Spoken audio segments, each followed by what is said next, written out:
All right, welcome back to Mandatory Camp, Day 2. Dan Fates, I'm Jenna Cottrell. If you like our content, please be sure to subscribe to the Buffalo Plus YouTube channel. Another very hot day here in Orchard Park. But let's get into this because we saw some observations. We'll start with one, though, that didn't happen on the field. We learned even more about Josh Allen this afternoon. Yeah, we talked to Dawson Knox about the fact of how Josh has risen to superstardom and has it changed him, whether he's at the Formula One races or he's playing in the match. And Dawson kind of said, nothing has changed him. Like, he's still this goofy guy, and if people got to see behind the curtain, they'd get to see, the funniest guy he says he knows.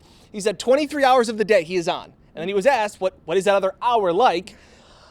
He says he's a big fan of a certain kind of joke that keeps everybody on their toes in the locker room. I don't know if we can say it. Every day is a new D's nuts joke. So you can never be comfortable around him, because anytime he comes up and asks you a question, you just have to walk away. But that's why he loves having the rookies, because they have no idea. So they're just like, oh, what is it? And then he just, anybody new in the locker room, and then it spreads to the whole team, and by the end of the day, everyone's cracking the same joke. So, but yeah, that's a little peek into his personality. Yeah, so Dawson said it best. Josh Allen is just one of the guys. Just guys being dudes in the locker.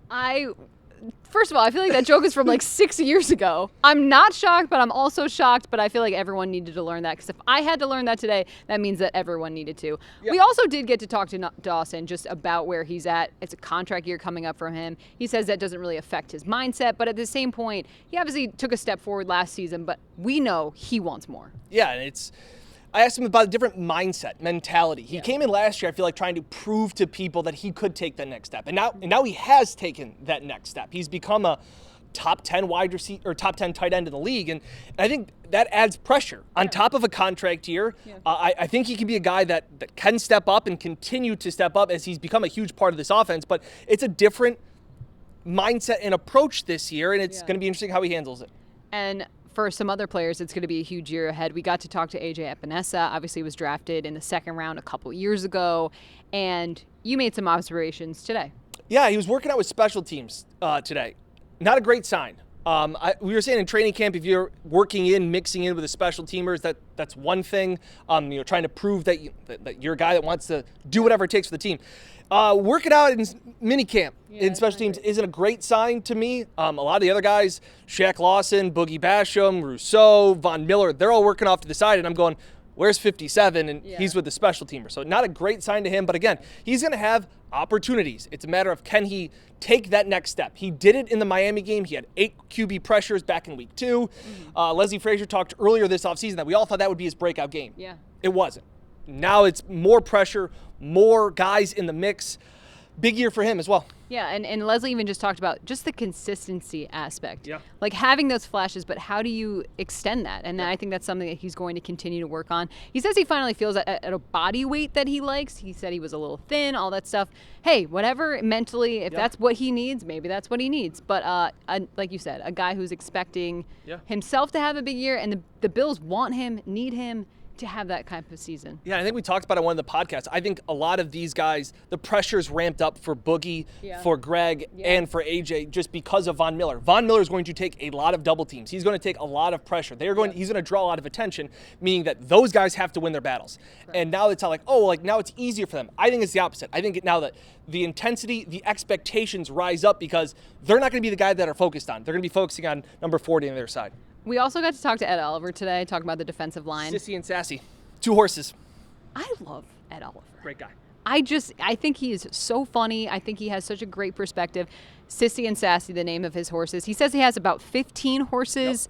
Back home down in Houston area, and he wants to bring possibly 2 of them up. They're sisters, Sassy and Sissy, and he wants Josh Allen to ride them. He doesn't know if the Bills will approve of that. Yeah. We will approach that as training camp gets closer. Yeah, but I feel like just someone that we've been seeing in terms of at practice, look, it's mandatory camp. It's not exactly like the start of the season or anything, but I just feel like you've seen that kind of pop from him. Yeah. Doing the drills, I feel like he had a great season last year. He's trying to build off of that, and I feel like that's what he was just talking about after camp today, was just that he still feels like he can do. I feel like for all these guys.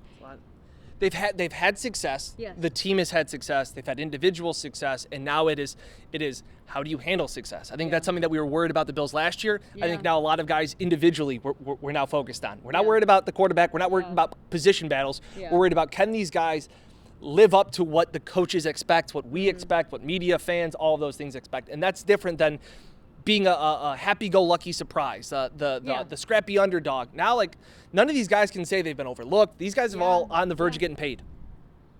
Someone who continues to catch my eye, Tavon Austin. When the Bills signed him, I was like, oh, okay, yeah. But at practice, he made some nice, again, small sample size, but at the same point, I'm always like, hey, who's that 86? Season started tomorrow. He's on the roster and he's probably getting snaps. And I know, like I said, I thought when they signed him, I was like, oh, okay, like he'll be some competition battle. Yeah. Nah, he's playing really well. Yeah. And he doesn't stop talking. He's the only person that talks more, that we hear more than Isaiah McKenzie. It's unbelievable. He just seems like, him talking one-on-one with Khalil Shakir. Like he's coaching up guys as well, because he has been in the lead for nearly a decade. So it's impressive to see what he has done in the first few days, because I wasn't expecting a lot, and he has exceeded my expectations. You're the worst. I feel like he's another guy, though, that I kind of have been, like, pleasantly surprised by. Yeah. All right. The Bills are done with mandatory camp. The next time we will see the team is back in Rochester for training camp at the end of July. But, of course, check out Buffalo Plus. We'll have plenty more. We'll have more podcasts, of course. Mike Catalana will be joining us as well. For Mike, who's back in the studio, Dan, I'm Jenna. Please be sure to like, comment, subscribe, and share. Thanks for watching Buffalo Plus.